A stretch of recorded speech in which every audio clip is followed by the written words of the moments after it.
Good afternoon again, everyone. How do you feel?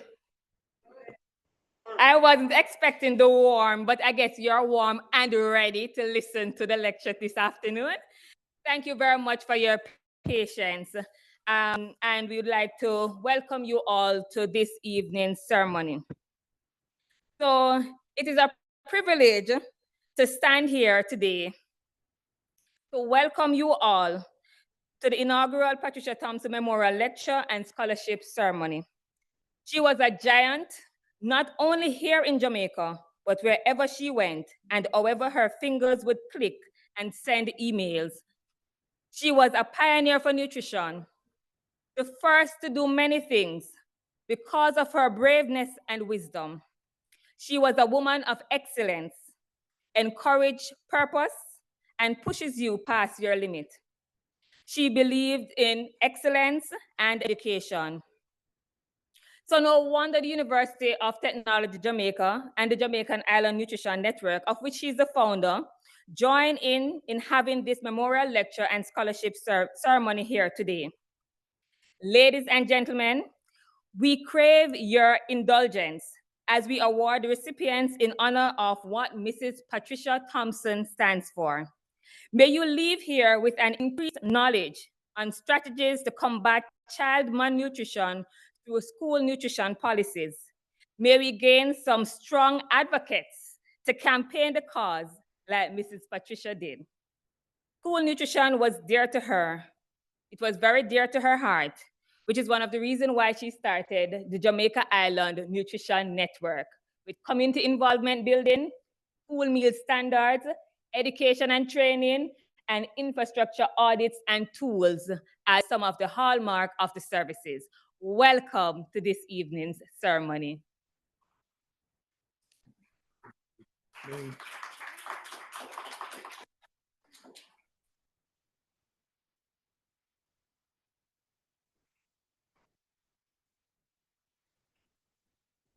And at this point in time, let's get back to Zoom.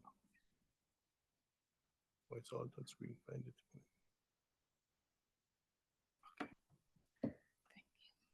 and there is always going to be some technical glitches, and that is fine. And at this point in time, we'll have Ms. Natasha Powell-Steele open for us today in prayer, who is administrative support to the Office of the Vice Dean. Ms. Natasha Steele, welcome.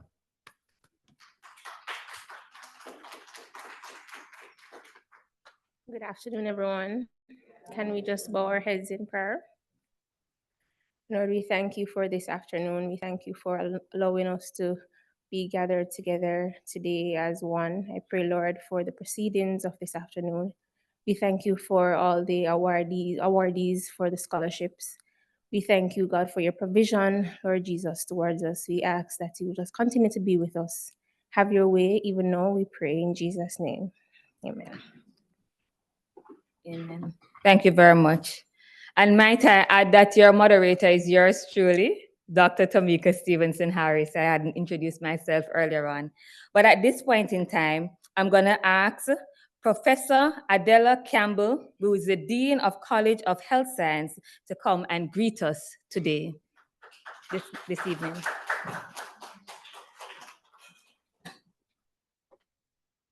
Good afternoon, everyone. Oh, what kind of think I clap that?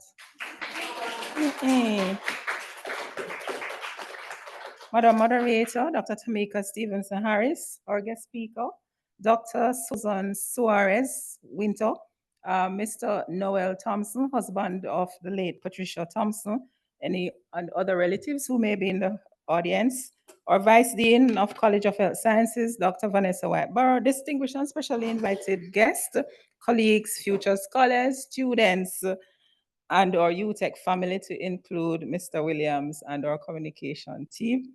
Good afternoon. I bring you greetings on behalf of the College of Health Sciences, and I also welcome you. This afternoon, we are gathered to this inaugural lecture, the Patricia Thompson Memorial Lecture, and the launch of a scholarship in her honor, and we're happy that you were able to join us. And you heard Dr. Stevenson Harris talking about the work of Mrs. Thompson to include her establishing the Jamaica Island Nutrition Network. We are delighted to be selected as the institution of choice for this memorial lecture and scholarship, and we are incredibly excited about the potential of this scholarship to empower students and future leaders in the field of dietetics and nutrition. I am sure the recipient will live up to the expectations of the late Patricia Thompson, who enjoyed a rather illustrious career as a nutritionist.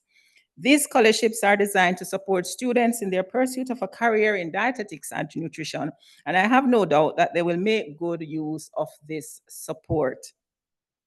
While I'm aware that the recipients will be grateful, and this year we'll be awarding Chanel Thompson. Where are you, Chanel? Stevenson, sorry. Right. And we want to congratulate her. And I think there's another recipient. Yes, you may clap her. Right, yes. Yes, so while we're aware that the recipients will be grateful for this level of support, we as a college express our deep appreciation for this kind gesture. This will go a far way in assisting the student to achieve their dream, and we say thanks. So welcome again, and I wish for you a pleasurable afternoon. Sit back, relax, and enjoy the lecture. It's a timely topic, so pay attention, as well as the presentation of the awards. Good afternoon, everyone.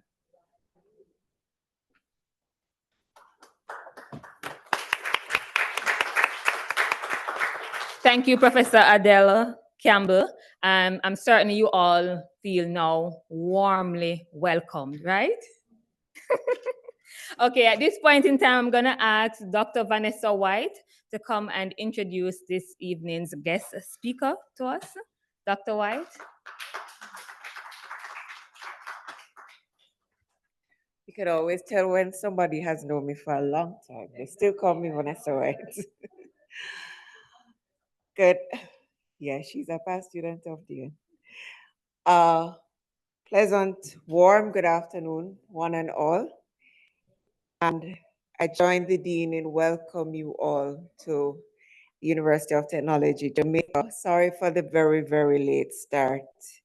It certainly wasn't intentional, but when you use new devices, all kinds of things happen. And one of them just did, I'm sure. Yes, I think the power is sending us a message, right? All right, I'll plug it in shortly, but mine is a privilege this afternoon to welcome to the presentation of the first memorial lecture in honor of Patricia Thompson, our guest lecturer this afternoon, Dr. Suzanne Soares Wynter, clinical nutritionist at the Caribbean Institute of Health Research at the University of the West Indies, UEMONA, in the Tropical Metabolism Research Unit. She is eminently qualified to present to us this afternoon. She started her journey in the field of nutrition, having studied an advanced diploma in nutrition at the University of the West Indies in 1992. Subsequently, she did her master's and PhD in the field of nutrition. She's well known for conducting several research in the field, including her probably most latest publication, where she's been involved in research looking at salt consumption among Jamaicans.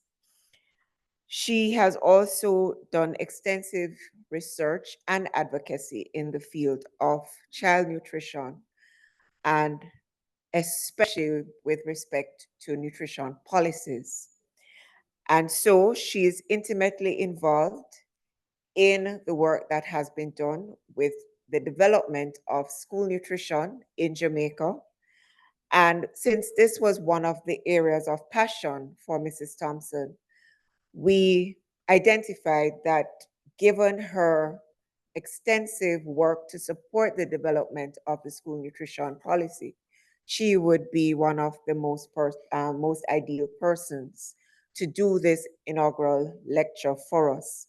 And so this afternoon, we look forward to hearing from Dr. Suzanne Soares Wynter.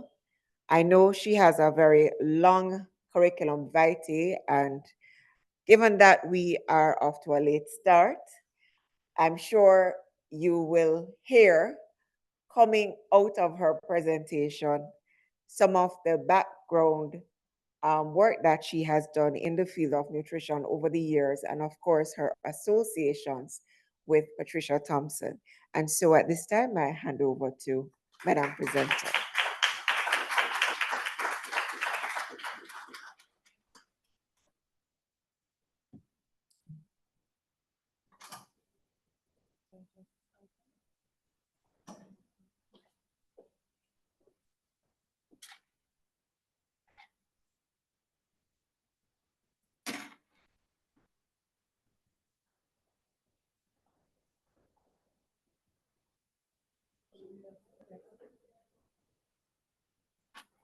Yes, and just press up and down.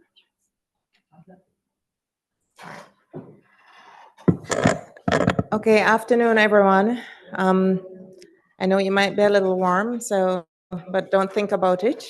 I'm very happy to be here.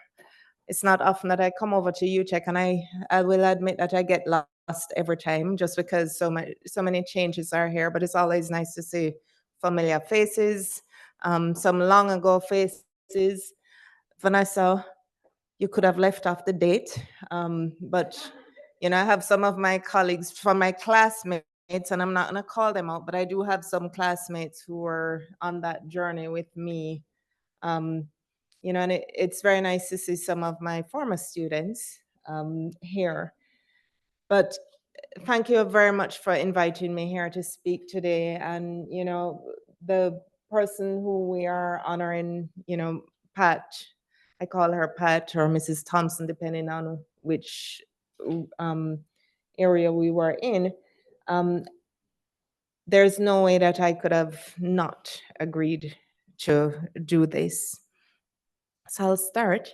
I don't think any of us can really do justice to who Pat was and what she did.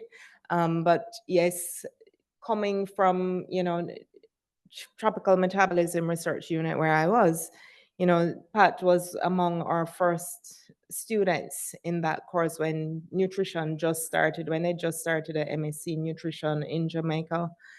And over time, even though we know about the Jamaica Island Nutrition Network, there were many nutrition societies long before that. So you had like the Jamaica Food and Nutrition Society, and Pat was very integral to that process because she realized us as nutrition professionals, we too needed that cohesiveness and direction and support as adjunct health professionals that you're competing in this very heavy medical world with doctors and nurses. So how could we also support that?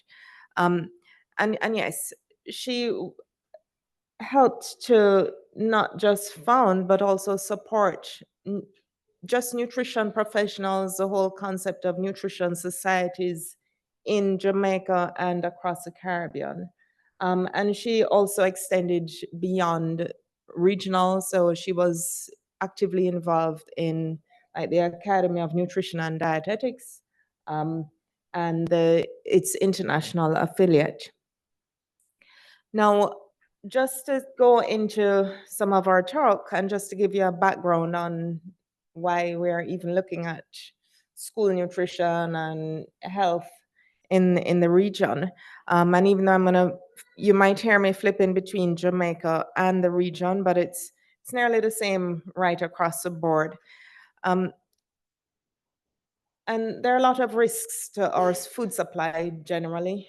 So we know, if you think of over time, so we've seen a shift in some of our sectors. So, agriculture, we were a country that depended highly on agriculture, but now we've shifted to doing a lot more like tourism or manufacturing and other sectors that have taken over from these things.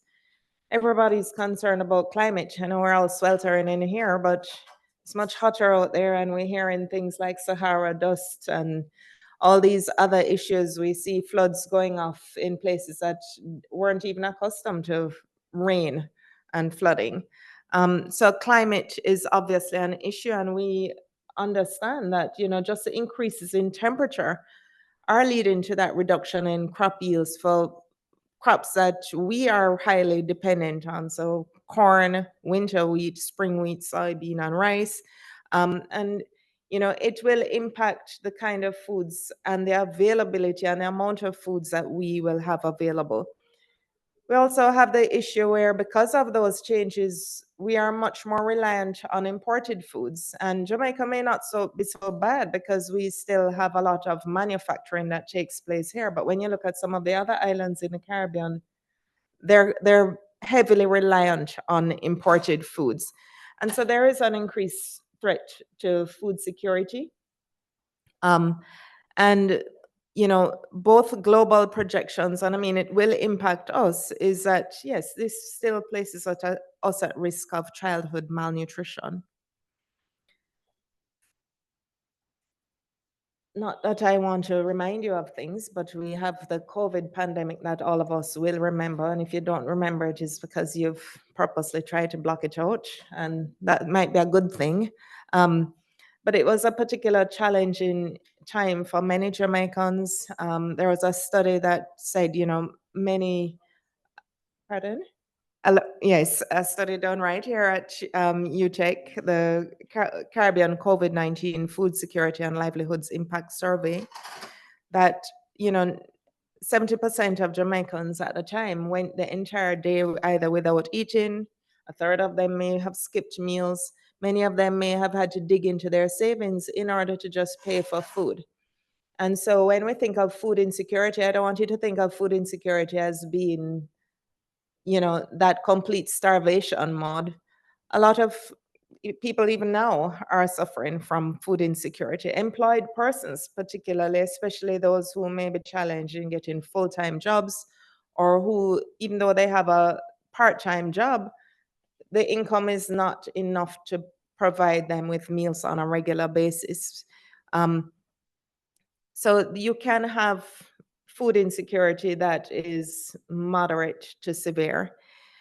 We also know about safety and sanitation standards. Right now I think we're having an issue where both our dams, for those of us who live in Kingston and St. Andrew, we don't really have a lot of water there. And we know food safety. I'm not going to bring up the nightmares that have been in the news recently around food safety. We had a container of chicken wash up, and those are signs of food insecurity that, people are desperate for those kinds of things.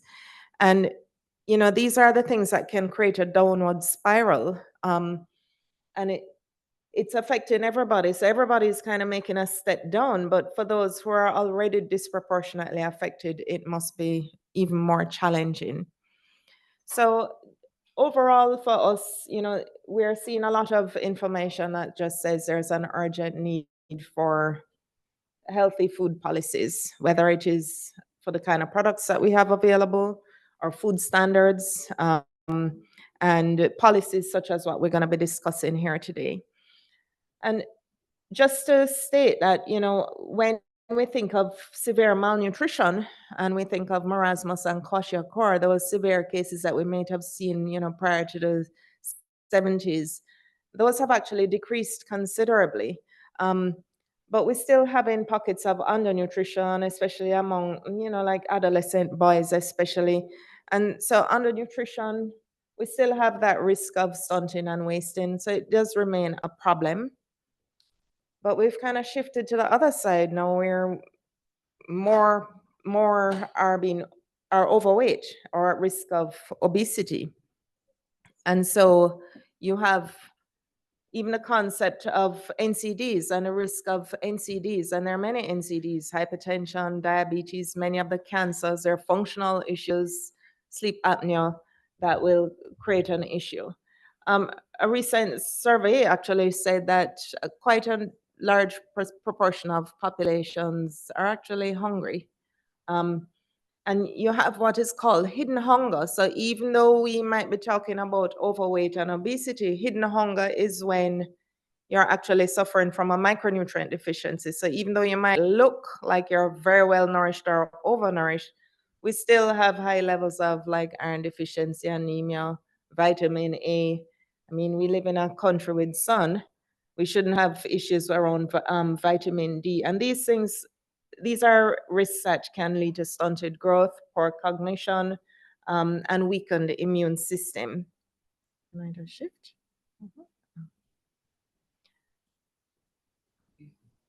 Sorry. Order from the current slide. Right.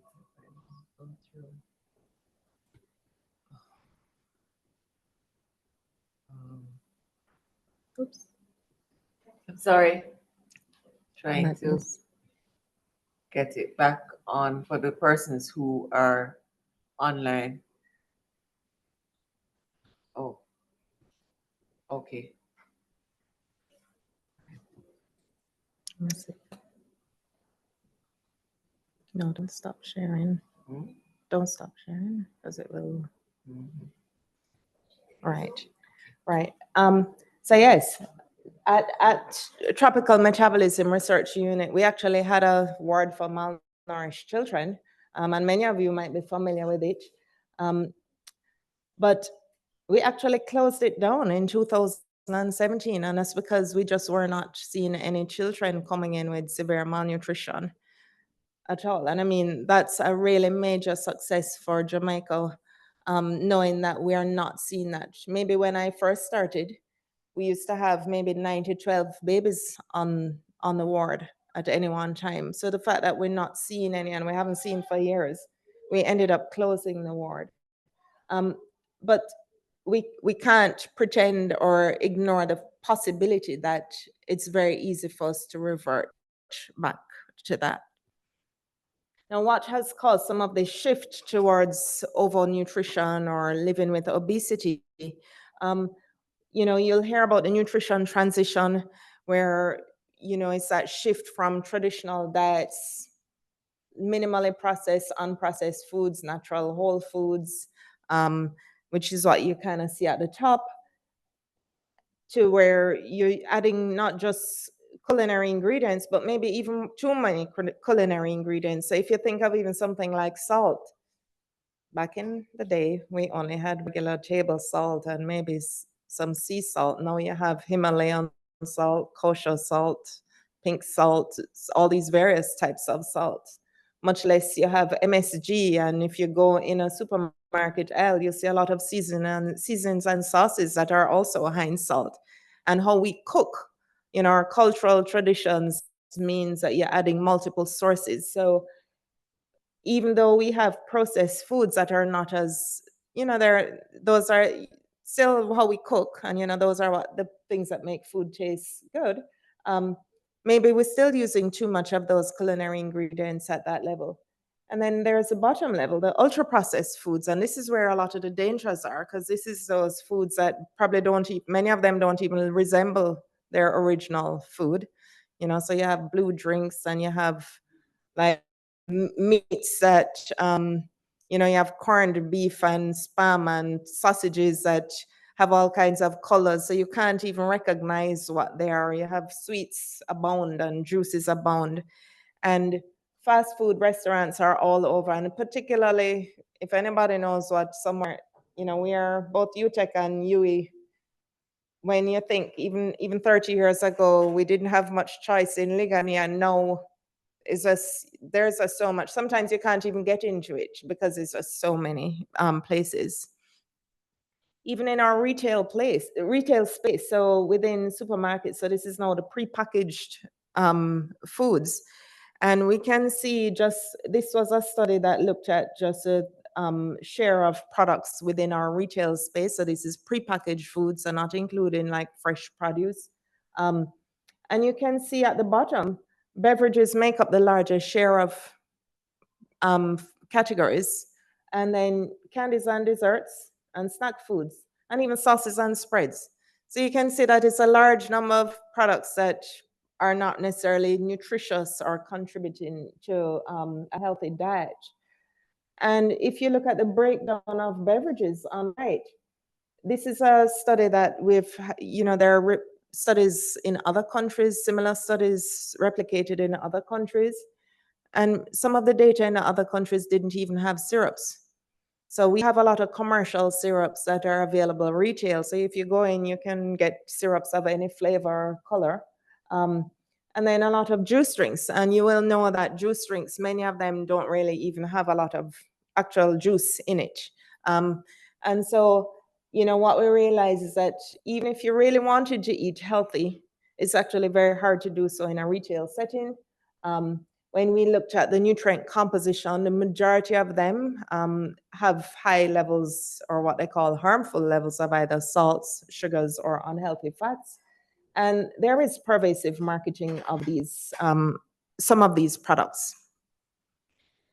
What about what we are doing as a group? So the Caribbean generally is among the highest consumers of sugary drinks globally. So we are up in that top 10 or top 5. We love sugary drinks. And we do have studies here in Jamaica that show, adolescents having just one sugary drink per day or frequently consuming fast food for the week puts them at risk of overweight and obesity. We know that there's a direct causal relationship between children's exposure to the marketing of these things and obesity, and even our obesity rate. So even though you hear me saying the shift from malnutrition to overweight, it's a rate of increase that is occurring that is very high.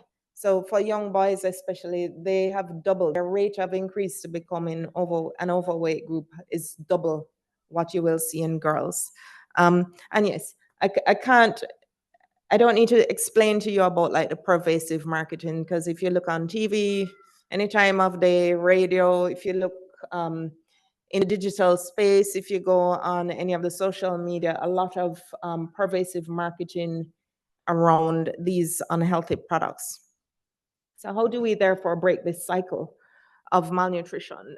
The school nutrition policy is one of those strategies that can be used.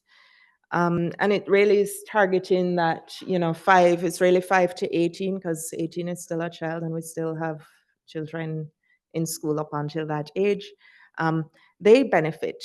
And yes, it's an opportunity to address the micronutrient deficiencies, obesity issues, cognitive and physical development, and other intellectual, social, and emotional development.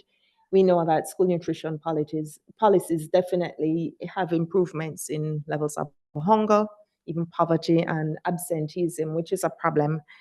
And because of what they can learn in that school setting, there's enough evidence to show that when children get this type of exposure or education at the school level, it's habits that can sustain them right throughout adulthood. And so it does present us in Jamaica an opportunity to break that cycle of undernutrition and to prevent overnutrition. So how does Pat fall into this? Or I should say, how did the school nutrition fall with what Pat used to always say? So I went looking, in a Gleaner, and just because I know some things that Pat used to always say, so it was actually good to see some of it. And these are just a few of Pat's quotes that were in the news, because she was always passionate about protecting the vulnerable, and especially providing for them. How can you find sustainable local ways that you can provide for them? So, she used to, in this particular article, she said, she was speaking to how children will be more alert, have better concentration and understand schoolwork. Because maybe when they're hungry or they're very easily distracted or irritable and get very aggressive. And I mean, we've subsequently shown a lot of research around violence and undernutrition. And speaking about meals being balanced, and that habits are things that you learn, and how can you monitor it? Because if you have a school, then it can't be just left on its own. It needs to be monitored. And one of our favorites is, if they really don't eat, then hungry belly children really can't learn. And she didn't mean it in any way disrespectful, but that's the Jamaican way of just saying children who can't get food, it's very hard for them to learn in school. And there is enough evidence to show that that is the case. So yes, a school nutrition policy, I mean, this is one of those strong WHO recommendations for countries to adopt a reliable and comprehensive program that will give not just appropriate nutrition and physical activity. So even though you hear me talking about the diet or the intake part of things, it also includes physical activity, promote nutrition education, and how can you strengthen that school to home partnership and community. And we know that, Pat, recently in the news, it says that, there is a Patricia Thompson Basic Schools Nutrition Program, and this is coming out of partnerships that Pat would have engaged with in just supporting and teaching cooks within the basic school, because that's at the early stage where children are now just coming out of that very protected, controlled home setting in that basic school setting, because you want to capture children as early as you can. There have actually been other school interventions, some of them, so I actually went searching for some of them today, which I didn't really know about. So I know about like the Food for the Poor. They have a Jamaica school feeding program. There's Project STAR, which I believe Pat would have been involved in, and Future Star's early education school feeding program. And there was also another one, Mission Food Possible.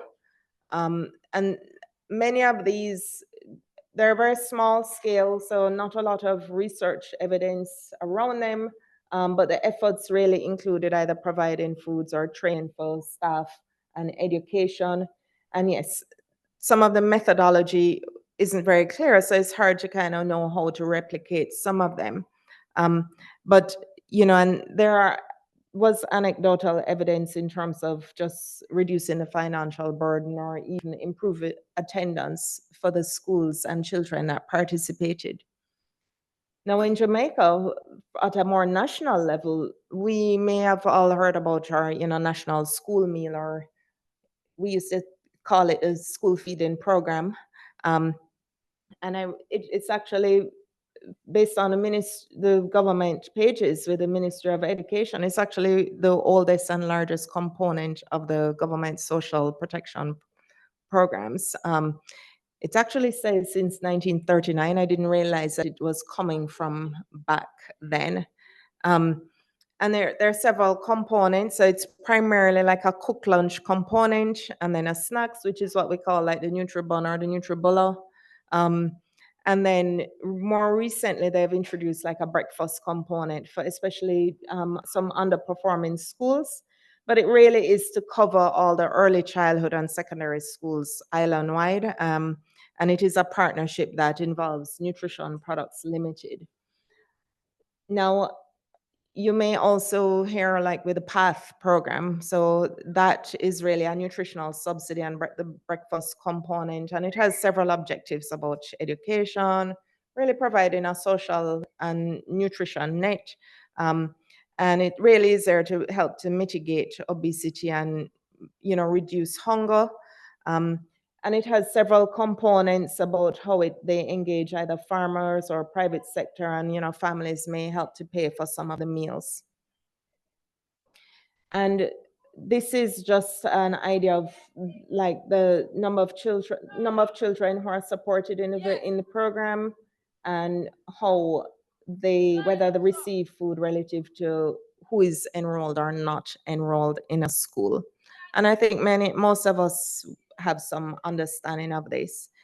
And so what has that impact been? It is, the FAO does report that it does promote that diversity among children, and especially influencing home. So what children might get at school, they might carry that information home. And it has increased nutrient intake, especially for undernourished children, and for those who are most vulnerable to stunting or wasting. And we know that for many children, many Jamaican children, nearly a third of them, that school meal is so important because it might be the only meal they are getting for the day. All right, so it's not something for us to, a school nutrition or a school meal program is really supportive of some children because that's all they're getting. But it also showed that, even outside of the program, so even if children are on this very structured, coordinated, well-balanced nutrition program, they're still being influenced by a lot of the harmful ultra-processed sweets and snacks outside of the program. So we come to the National School Nutrition Policy, the current one, with the Ministry of Education, Skills, Youth and Information School Feeding Unit. And this, according to what they have, it says it's a framework for school administrators to execute or deploy the means and measures in providing healthy and nutritious meals to students, as well as to provide the avenue where students can enjoy a holistic wellness program that involves both nutrition and physical exercise.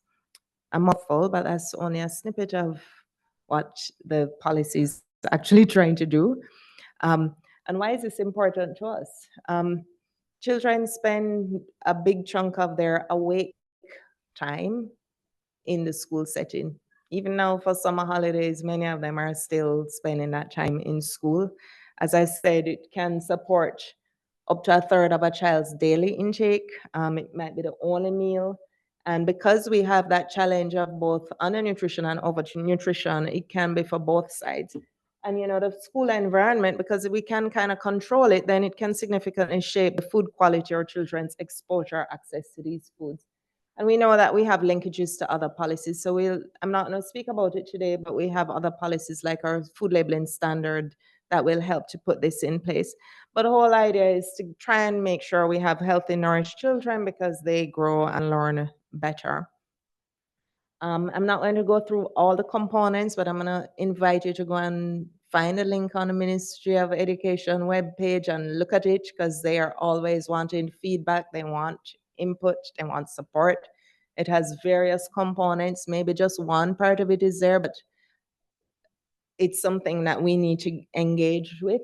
And as I said, it's really about improving the nutritional status and exposure and reduce risks of health. Battery's running low.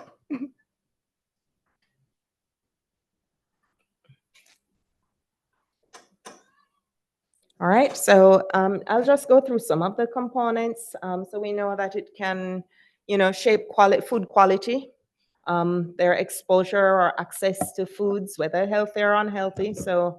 And what it does is help to define what the school boundary is.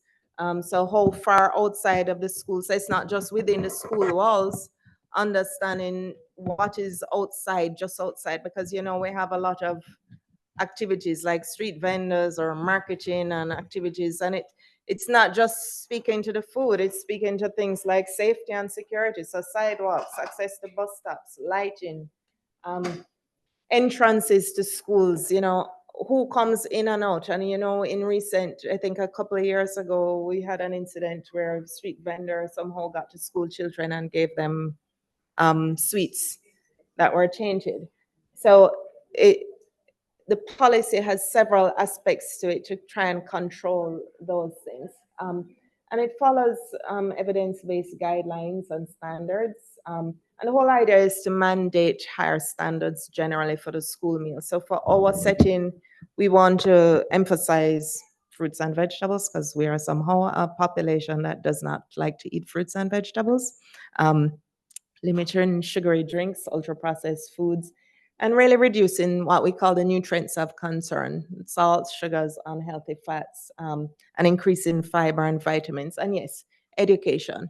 Like any diet, any behavior change, you need to become more aware. And why we know that this is necessary because in a study from my team, we did a JAMBAR study, Jamaica Barbados School Environment Audit Study, and just looked at schools within Jamaica and Barbados, examined the school environment, looked at what children were eating in primary schools. And what we found was that, yes, we were still seeing that 1 in 3 children were either overweight or obese, living with obesity. We saw that the fruit and vegetable intake was very low relative to what they should be eating. And we saw that even though children weren't drinking a lot of water, they were drinking a large portion of their beverages as sugary drinks. And a lot of the sugary drinks that they were having were well over the sugar limit that we would recommend. And just from beverages alone, the average was about 16 teaspoons for the day.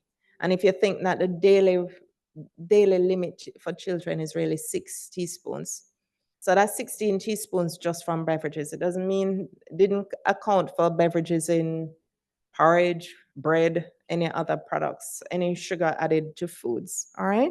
So you can see that it's quite frightening.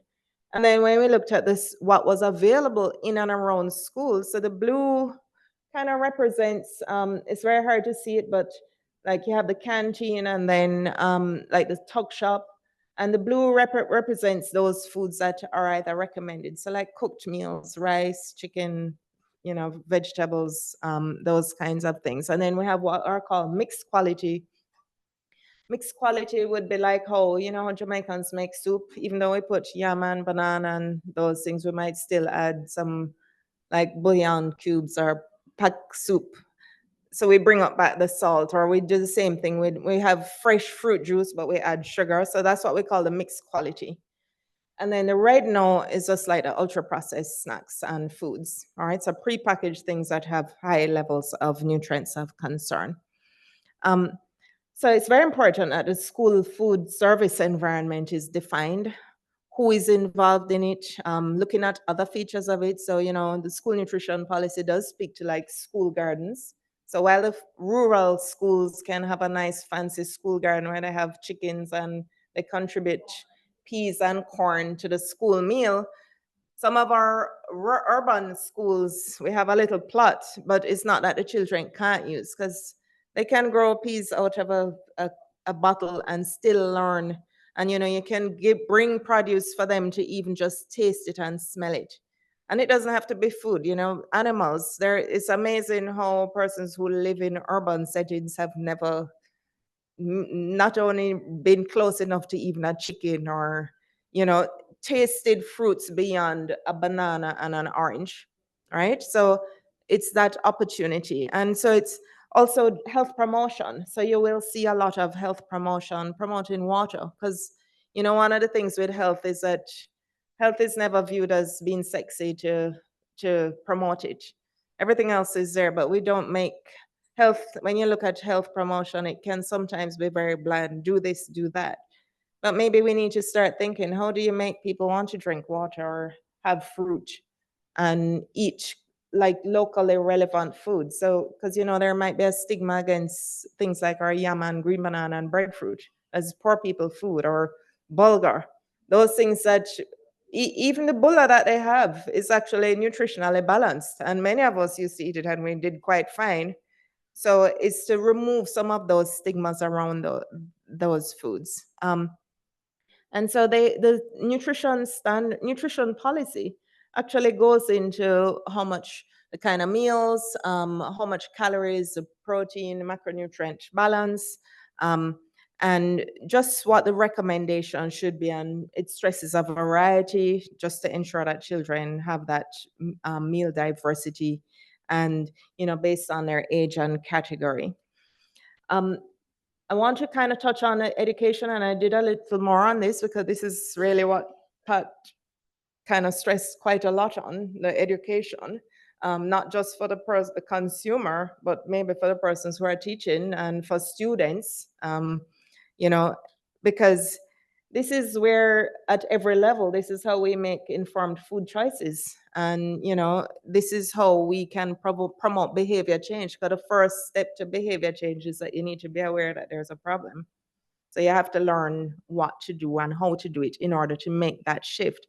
And so it encourages things like cooking classes. And, it encourages parents to have children involved in that food preparation and procurement, even from in the home setting, because we know that long-term behavior change is more likely with a sustained curriculum. And studies have shown that when you have that kind of educational push for 6 months or more, and parental involvement, then it leads to more sustained adoption of behaviors and behavior change. We also have to know that we have to do it within local and socioeconomic contexts, because we can't be talking about strawberries and American apples when, not that we don't have it here, but the cost is prohibitive. And so we know, I'm not gonna repeat this part, but just know that at the end of the day, all the pieces fit together to improve health outcomes, cognitive development, and academic performance. We must have a monitoring and legislative structure, so that's what supports a lot of what's in the policy. There are several various acts and policies that have been put into the policy, and this really is, because you can't just put a policy in place without evaluation and monitoring. And so you need clear role guidance on whose role, responsibilities, and what different levels. And this is where I think the ministry will need a lot of help, and it's going to have to be a stepwise process. But it really follows an extensive framework. I also want to talk about restrictions on unhealthy foods and beverages, because just based on the pictures that I showed you before, this is where we have a huge problem, because there's a lot of competitive foods. And these can kind of circumvent restrictions on especially standards. We know in the market, one thing with the food industry, food, we're food people, is that even how you create a new recipe at home, that's how it starts, because it adjusts to people's tastes, your preferences. And so you make lookalike things, and it's the same thing that goes in from a manufacturing level. But then it's how do you protect them from brand exposure? Because we know that when children learn brands from very early on, it can carry them through childhood. I'm not gonna call the brand name, but I mean, many of us would have had that brown warm milk as children. I can call it Milo. We're all Jamaican children we had Milo, and we have adults now who, it doesn't matter if you gave them coffee, cocoa, tea, or any other brown warm liquid, they are going to refer to it as their Milo. All right, and so that's a perfect local example of what you call brand loyalty. All right. And then we have like in-school advertising, and I think this has kind of ramped up, especially since the creation of this policy, but it can create a disconnect. And it does disproportionately target low-income and more vulnerable groups. And so that's why you'll see campaigns, mass media campaigns about trying to get these foods out of our school. And it's because, as I said, that study that information on the right, that study that I showed you about the products that are available retail, that's just showing a nutrient composition to show how many of the products, regardless of which nutrient profile model we use, had excessive amounts of harmful nutrients. We know that we're trying to update the regional food labeling standard, because that nutrition facts panel that you see is not mandatory. So even though you see it on many products, it's not mandatory. So it doesn't mean that the information is necessarily credible when you look at it, but it has been a very long-winded process, lots of delays, lots of pushbacks. I think it's now going like nearly 10 years. And this is not the first iteration. It's something that when I started nutrition, they were trying to update, put in this food labeling, nutrition facts panel. But that's the problem with getting policies passed in the Caribbean. There are a lot of challenges. So just getting long-term studies for us, because these studies are very expensive. There's a lot of research competing in the school space. I have many researchers, you have food industry, you have other people who are in there just creating, and it's hard on the schools because we have to be doing it while school is going on and not interfering. We have equity gaps, because if you're going to some schools have a lot of resources, others have very minimal. And especially, this is going to be particularly challenging for especially the low-income or rural schools. I think there are many families that are still kind of recovering from what happened during COVID. Parent and staff support is going to depend on what the motivations are there. And even at a national level, you know, there's so much happening now. How do we balance out what our health needs are versus like trade and other needs that are there? And yes, we know that there's a delay, even though the school nutrition policy went through Parliament from in early May, I believe. We haven't heard any updates, and we're not sure. And yes, we know that there's talk of an pending election, so we don't know if, you know, we're waiting for that or how it's going to impact. But school starts in September, and a lot needs to happen before the school nutrition can come in. You know, I can't not talk about the industry influence or corporate social responsibility. You know, these are messages like when we go into the schools. I mean, that picture with alcohol, that was actually on the side of a school building, a secondary school building. For those, and this is not anything new. So back in the 70s, we used to have a tobacco company supporting as a main sponsor for Champs.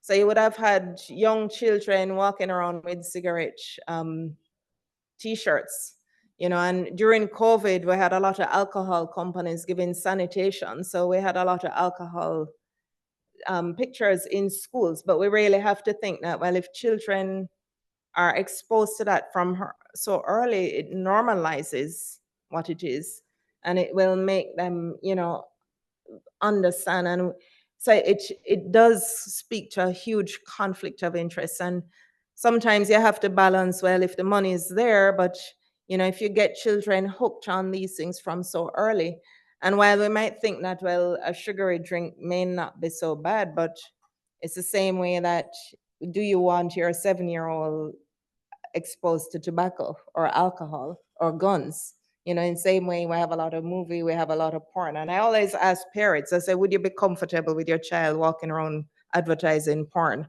or guns? And I said, there's actually more death occurring with like sugary drinks and unhealthy foods from those things, all right? But we know partnerships are necessary. So the community influence, we know schools are a natural hub. You know, I'm one of those people who kind of help support like street vendors in our setting because they're a natural part of our environment. And many of them are parents and act as security for our schools. But there needs to be some regulation and their understanding of if they're going to be there. Yes, like everybody else, they need to fall in line for that. But it does require that whole of society approach, involvement in community organizations. So we know Jamaica 4-H clubs helps with like agriculture. Maybe they can help with the farm gardens, churches. And yes, yeah, we are dependent on private sector. So what about like insurance companies? You know, they need people to be healthy because if we're all uninsurable, then, you know, they won't have business either. And to just know that, and I'm soon finished, but just to know that these influences of the school nutrition policy is not just about the children and the school. So whether or not you have children or you have anything to do with any school, just know that what children and what everybody's learning in that setting, it translates to what you can do at home. And it helps to model behaviors both ways. So whether at home or school, there's that spillover effect. So not just within that home, but within the wider community. And there is that information feedback loop where, you know, just opportunities for educational outreach or, you know, that information connection with parents, because maybe parents who don't know, the child will go home and tell them, all right? As well as they will come in. We need to think outside the box. And I think this is something that Pat was very good at, just thinking outside the box. You just have to take that chance. And, you know, it might work, not work. It may or may not. You may have, you know, pick out the pieces that can. So what about like school meal vouchers? Since to avoid any stigmas associated with a school meal program or school feeding program, maybe if all children have to buy food with a school meal voucher, then there's no difference with the children who have it or don't have it. Community farmers markets is an opportunity that, you know, we have small farmers in communities that might, home garden, you might be growing something that is an opportunity to get it out there.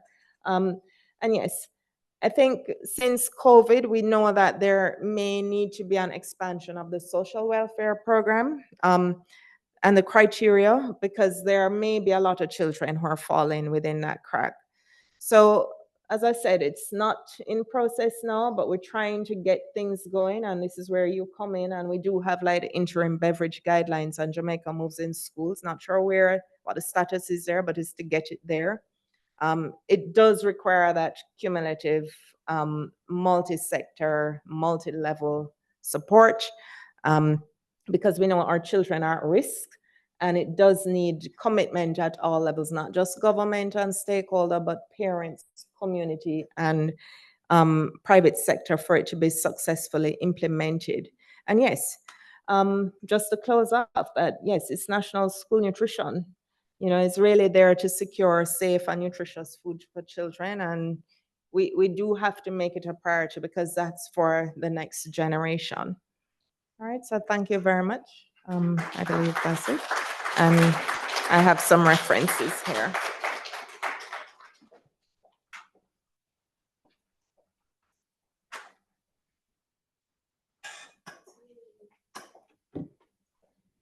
Thank you very much, Dr. Soares Wynter. This is more than a mouthful. Usually they would be like, oh, that's a mouthful of presentation. No, we all have a bag to take home with us. And in that, we were also shared the gaps that exist that Mrs. Thompson, persons like Dr. Soares Wynter, and others have been trying to fill. Now, you know, as a pediatric resident, I would say, Dr. Soares Wynter, we'd have to go beyond the children and start with our pregnant mothers. And then now we go to our neonates and our toddlers and our infants, and then we get to our children. But as I talk about the ripple effect, the children, the parents, the community, our neighbors, and of course, then we reach the entire country and the nation. So yes, it's actually a cycle. And as she have shared earlier on, that of course, when you teach these children, because the parents, they might have passed, I mean, with my son, it's very difficult to introduce certain things because my mother has her own myths, and some of you can bear witness with that. But again, you know, I still do. I said, but mommy, I can't be telling the patients when they come to me that this is what you're supposed to do for your child, for them to have a better outcome, and I don't implement it, you know, but we're working together. I hear her sometimes making recommendations based on what she see me doing. So she's learning too. But thank you very much. And before Dr. Soares Wynter goes, give her a hand again, please. I'm gonna ask Dr. White Burrows, you know, we're using her up a lot because she doesn't only belong to University of Technology, Jamaica, but also to Jin, who she also sits on the board. So we're gonna ask her to make a presentation to Dr. Soares Wynter for us.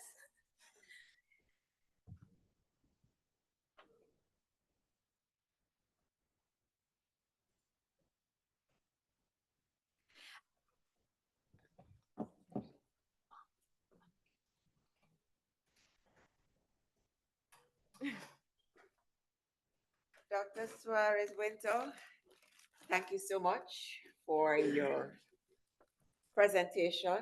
And on behalf of Jill and the College of Health Sciences and the wider university community, we want to express our thanks first to our sponsor, Avento, who we're going to learn about in a little while, but want to say thanks. And no.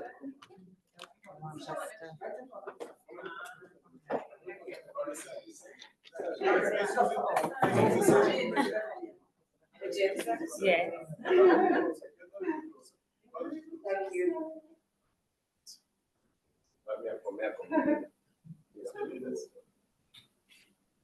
We have one minute.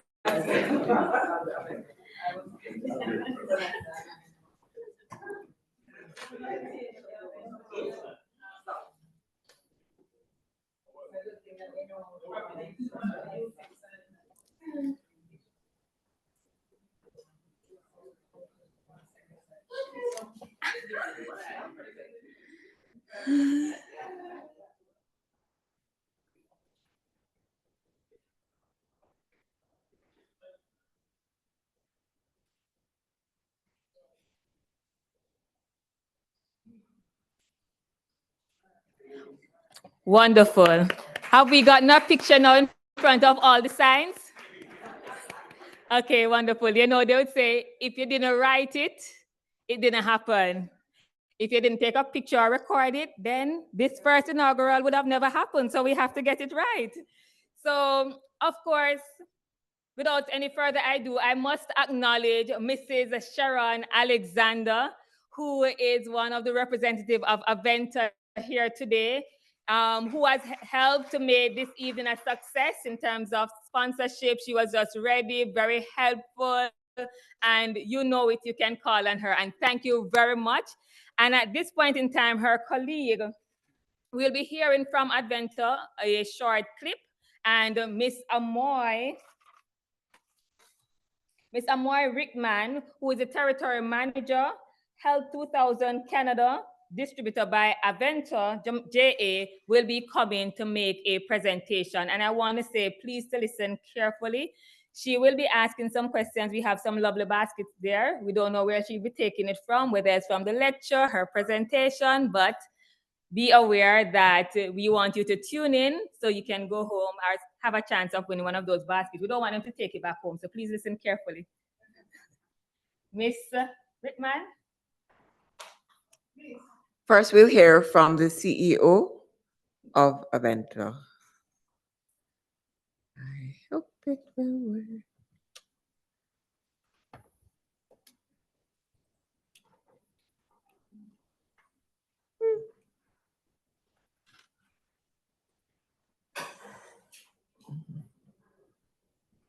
Oh yeah, I forget his touch screen.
The Vitamax.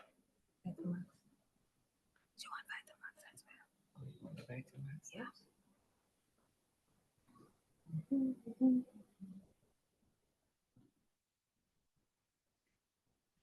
Yes, 16 set. The Vitamax now, right? Yeah.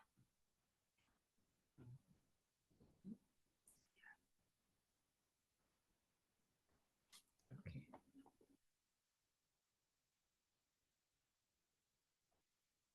Oh.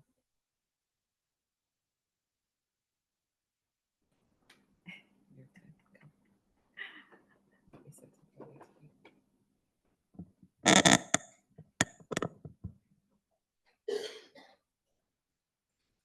All protocols observed. Good afternoon, everyone.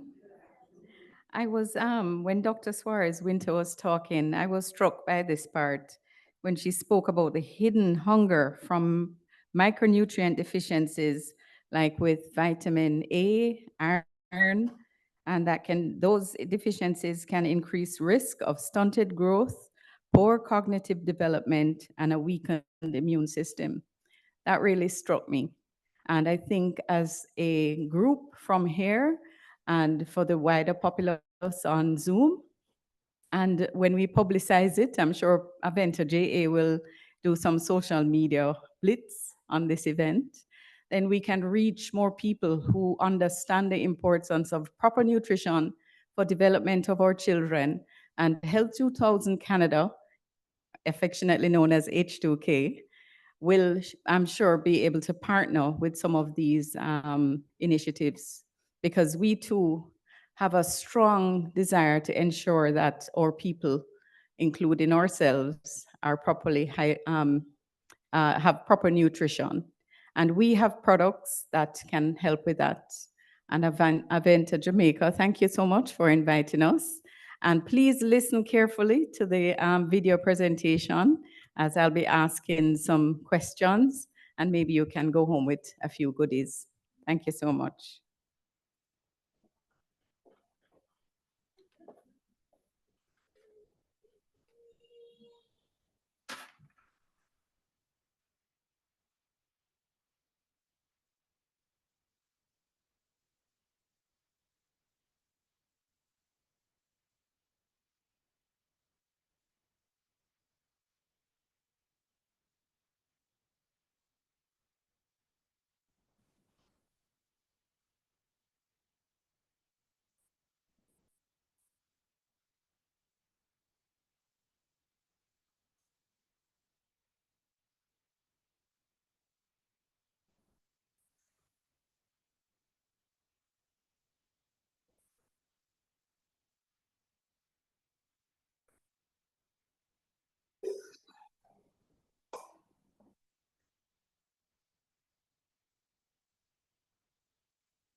Oh, all right, so you don't need me then.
Okay. So first question, by show of hand, please. How many vitamins are on the recommended daily required? No, let me ask that again. How many vitamins in Vitamax are recommended daily? I saw your hand coming up first. Correct. Can you come up here? Let me give her. No. Can somebody take a picture, please? Hold on, man, it's this side.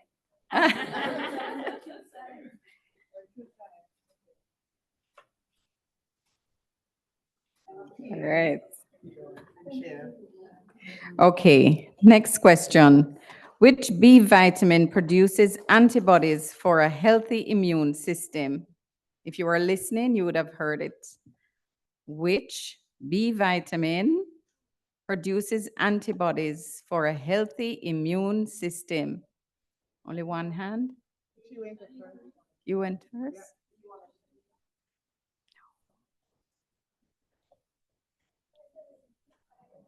Correct. B5.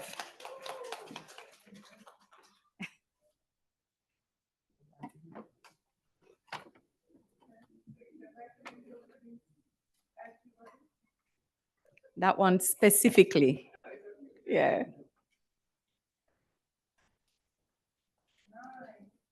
Turn it upside down.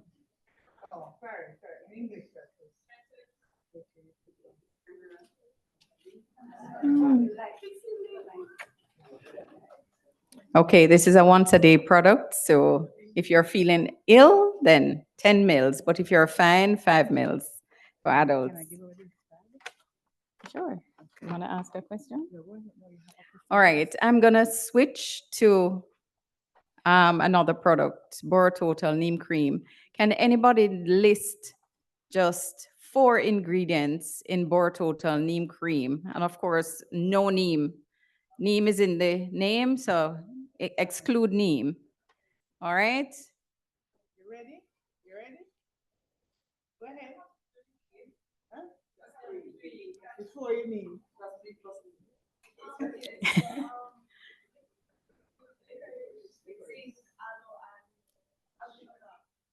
Correct, Ashoka. All right. Just remember, guys, there was a part on the presentation that talked about fruits and vegetables. If you're not eating enough per day, as nutritionists, are we? You are? 3 to 4 servings, leaning on the 4th, right? So if you're not, remember you have to supplement your diet. So if you know within yourself what you eat, all right? So supplementation is key, guys.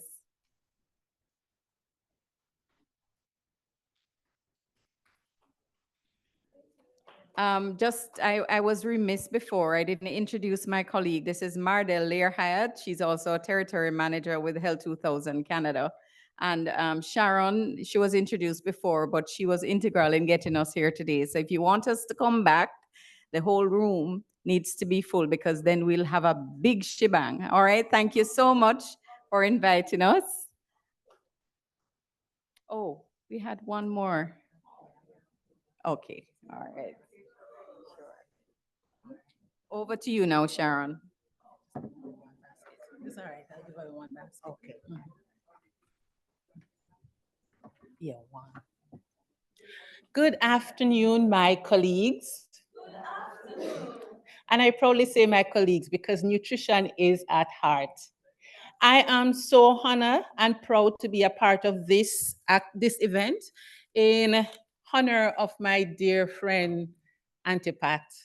Now, Mr. Noel is left for me, and I will always be here to support you, right? Don't take it the other way, no. He's always my friend and will always be. So, on behalf of Aventa, the house of many brands, as the one that we have just introduced, Health 2000, I want to give you some lovely baskets, and the baskets will be based on raffles. So everyone is included once you were registered, right? Everybody was registered. You don't stand a chance if you don't have a ticket. That's all. So, all right. So now I'm going to. You want to just pick a number for me, just to ensure that we have just one ticket, just one. And now we're going to look for the number and the name to match. So once you're registered, then you have a chance. All right, so the number is, all right, so we have to pick in. We don't have 41. All right, so big number. Big number, big number. I had planned for a larger crowd, so I had some very large numbers, like, up to 60. But here we have a lucky number, 31, and that is Janelle Wright. Where is Janelle Wright? Okay, great. You can do 2 baskets now, and then at the end you can do 2 more. Oh, sure. Okay. Take a big, just here.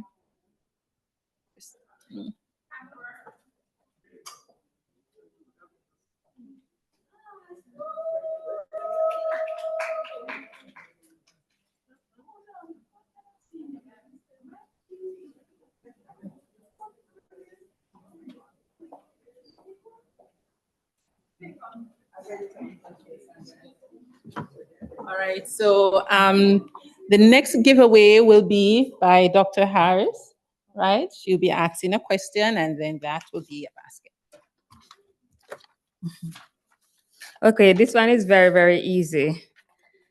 And Dr. Soares Wynter had mentioned, well, she stressed it and it was on her slide, and we'll not go back to her slide, but in which year did the malnutrition, was the malnutrition award at the TMRI close? Whose hand is the first hand?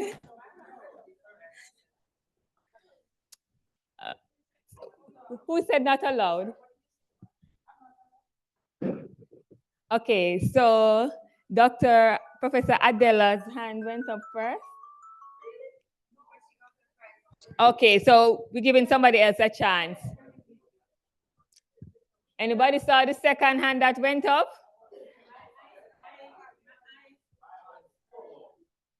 With the lady in the, okay, go ahead. Wonderful. And it was confirmed. And we don't want to reopen, so I do believe everyone inside here will be coming on board as she highlighted the gaps.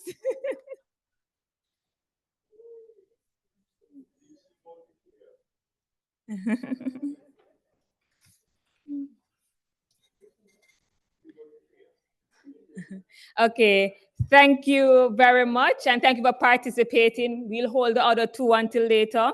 We are on to one of the other reasons why we are here today in terms of the recipients for the scholarships.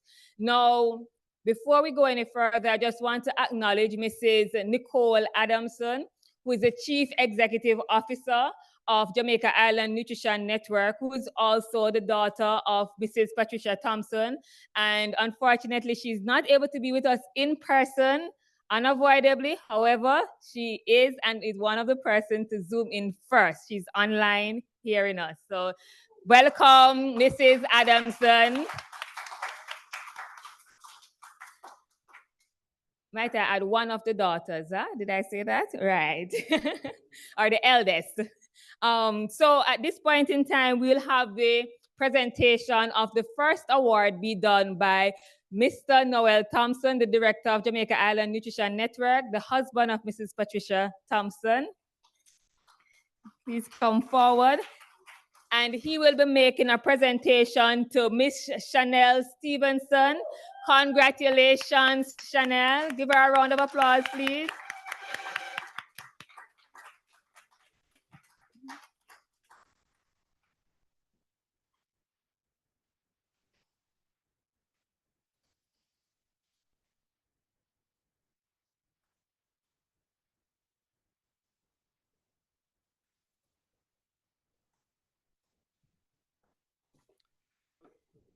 Good afternoon, everyone. It is indeed my pleasure to do this handover of the Patricia Thompson Scholarship to Miss Chanel Stevenson. When you hear a little about Chanel's accomplishments and aspirations for the future, you will understand why I'm so happy today. When I read the answers on her application, I was thinking that this form must have been filled out by Patricia herself. However, due diligence exercise proved that this young lady was indeed who and what she says she is. So a little bit about Chanel. She's a 23-year-old student of UTEC who's about to enter the final year of the degree program in nutrition. She does community service as a member since 2006 of the upper room of the Tabernacle United Pentecostal Church. She's contributed actively to church activities and now serves as a youth director and president. At the UTEC, UCAM, she has served as assistant secretary and vice president 2024-2025. Academically, she's won the St. Mary's High School Valerie Bedwood Trophy, CSEC Merit Award. She's been on the UTEC Dean's List. She was the awardee for 22 to 23 and 23-24.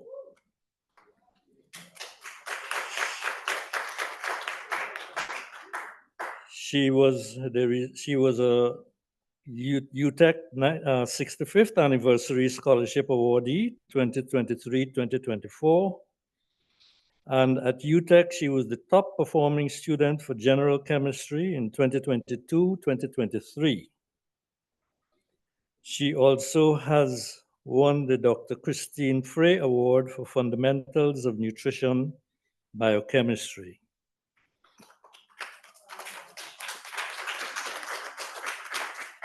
Professionally, her aspirations are to help reduce the overweight and the obesity burden in the country, assisting Jamaicans who are suffering from the mental consequences of nutritionally related concerns such as undernutrition and underweight, as well as other eating disorders. She wants to educate Jamaicans on how to make nutritionally sound decisions.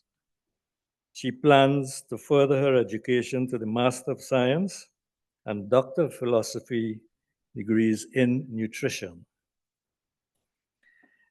Jamaica Island Nutrition Network takes great pleasure in awarding its first scholarship grant to Ms. Chanel Stevenson.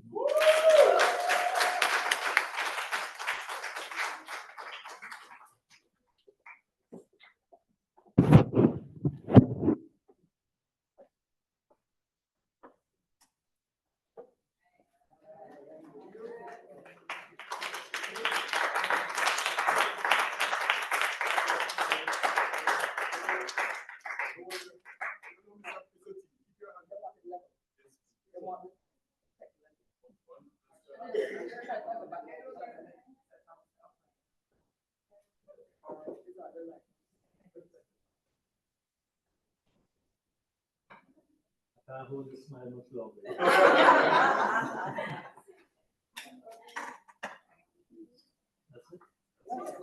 it? Okay, great.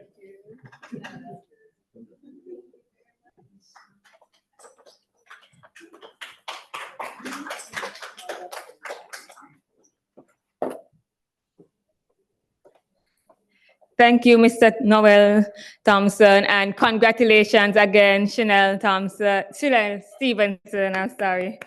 And in the true spirit of Antipods, she will now go outside and take your number for the next voluntary service.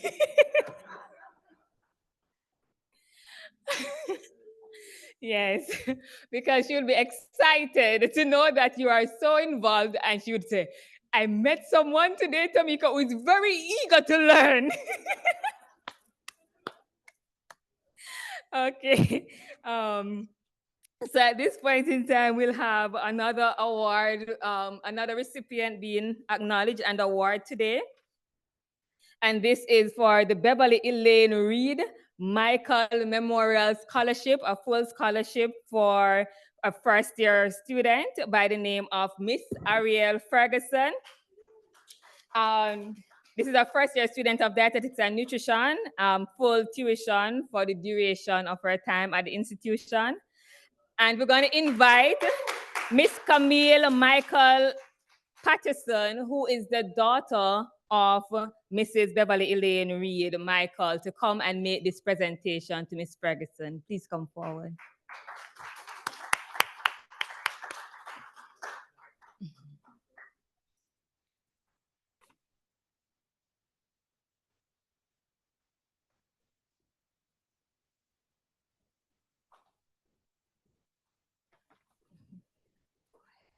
Good afternoon, everyone.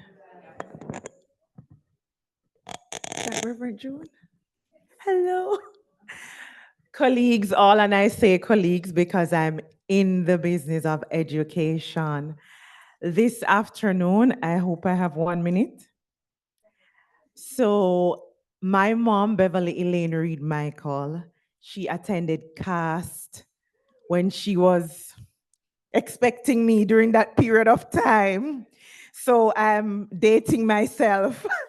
But mom walked the halls of the CAST at the time doing nutrition and dietetics, and she worked at several hospitals across Jamaica, and she did her longest stint at the Kingston Public Hospital as the assistant dietitian there.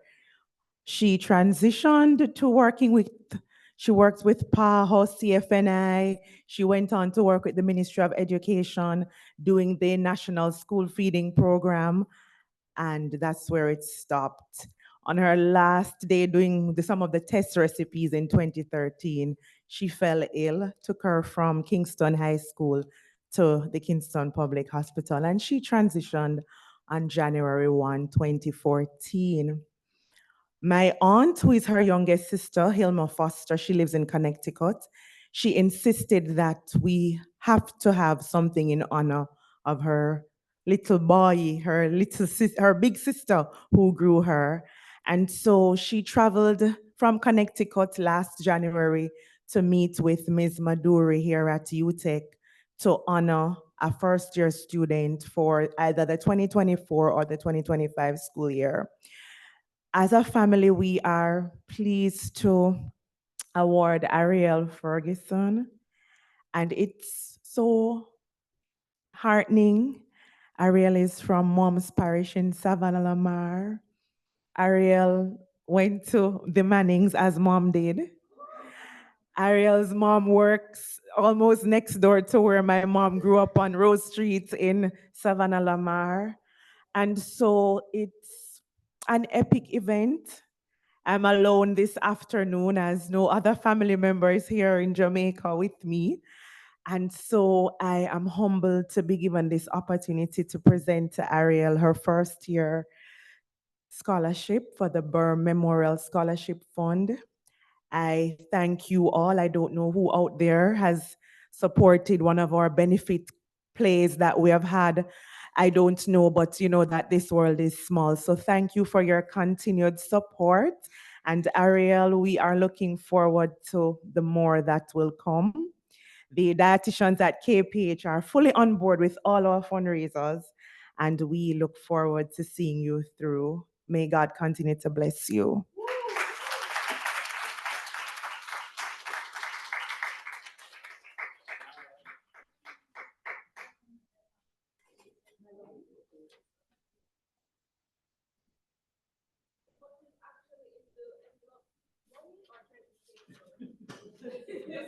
UTEC has a policy that is only artistic, so I'll be doing that online.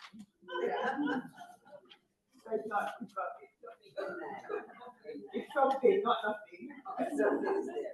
Something is it.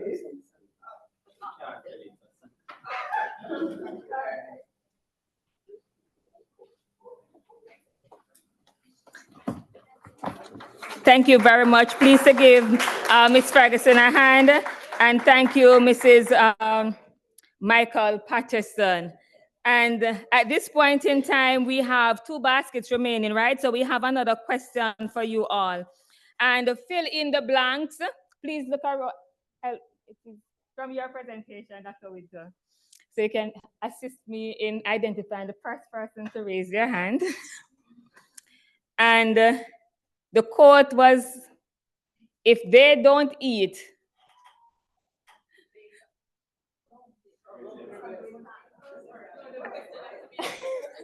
if they don't eat dash. Not quite. Okay. So I want you to leave here remembering that, because we need to feed all our children, ensure that they are being fed. Okay. Thank you very much. Congratulations.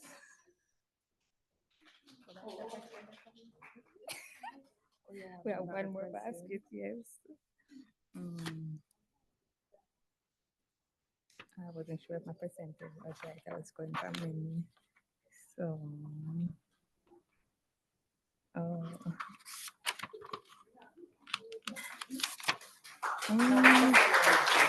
oh, you want another raffle?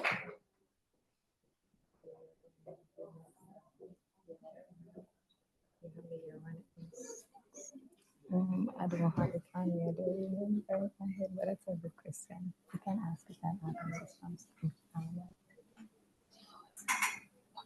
Okay, yes, right.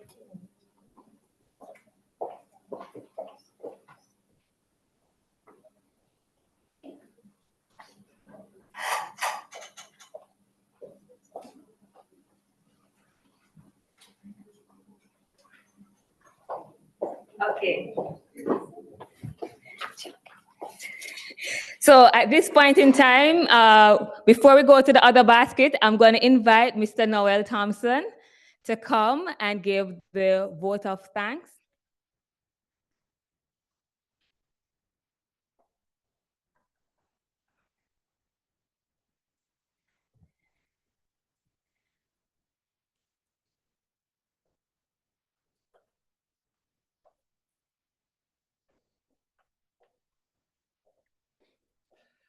I really was hoping that after I did this vote of thanks, we could go out there and start delving into that lunches and so on, you know, but I'm hungry. It is my privilege and honor to move this vote of thanks on the occasion of this first memorial lecture. Pat's family has been wrestling with the idea of doing something that would more closely reflect Pat's lifetime commitment to learning and the promotion of her beloved profession of nutrition. And today's event represents an important pillar in that effort. So today, we give thanks, first of all, to the late nutritionist, Patricia Thompson.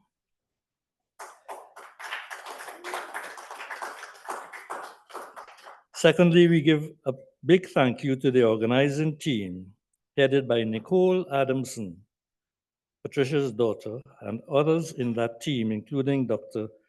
Vanessa White-Barrow, Dr. Tamika Stevenson, there she is, you're short, you know. and Natalia, who was here earlier. Nicole is unavoidably absent today because she is recovering in hospital after undergoing successful surgery on Sunday. And they've put in a lot of effort into this exercise to make today's event possible. And so we owe the organizing team our heartfelt gratitude and thanks. Thank you very much. Yeah. The UTEC team, thirdly, the organizing committee recognized quite early that the selection of suitable candidates for the scholarship required having a collaboration with an institution of higher learning. So we chose the University of Technology, and Mrs. Maduri and her staff have come through big time.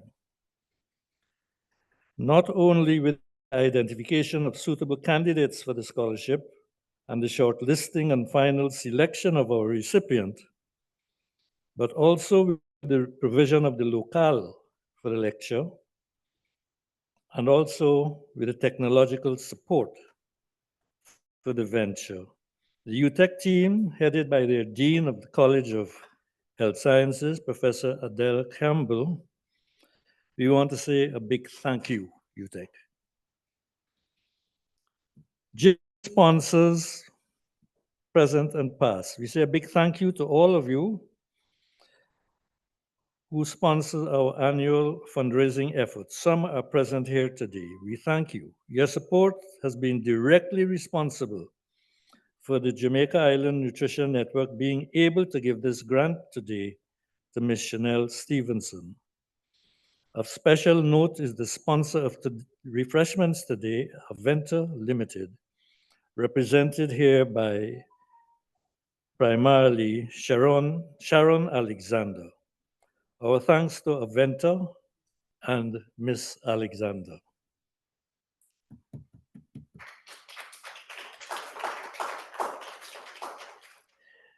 In the process of selecting someone to give this important lecture,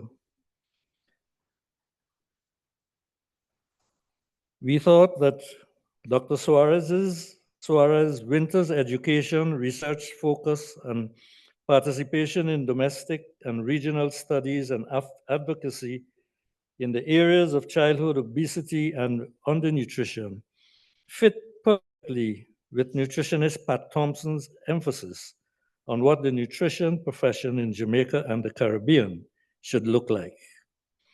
Our choice was therefore not a difficult one. So we extend our heartfelt thanks and gratitude to Dr. Suzanne Soares Wynter for agreeing to be our keynote speaker today. Thank you, Dr. Soares. Our event today would have been a non-event without the support of our attendees. And we want to say thank you to all those who took the time off during their workday to come out and honor the memory of our dear Patricia. Thank you all.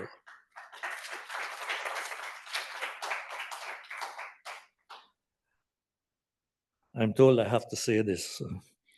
You will appreciate that the future of GIN's ongoing efforts depends materially upon the support given to our fundraising efforts, including our evening of the Basil Dawkins play towards the end of the year, and hopefully a return to our annual nutrition conference. And that support we refer to by our past and future sponsors. You will, of course, be contacted about these events in due course. Thank you for being here, everyone, and join us very shortly for some of the refreshments available. Thank you very much.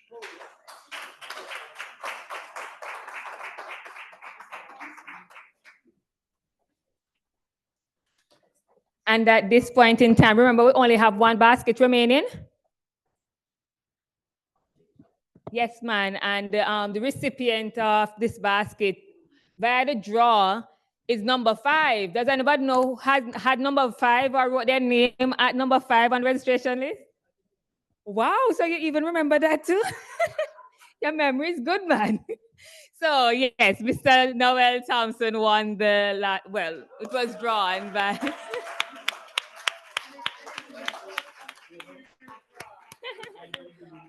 you can hand it to me then.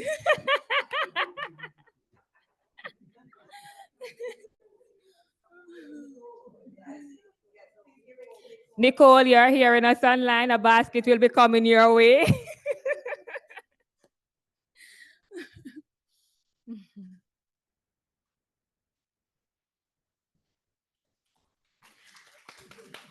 And now we are gonna, thank you very much and thank you all for being here. We're gonna ask you to join us on the outside for cocktail that has been sponsored by Aventa. Thank you.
Yeah, man, we can.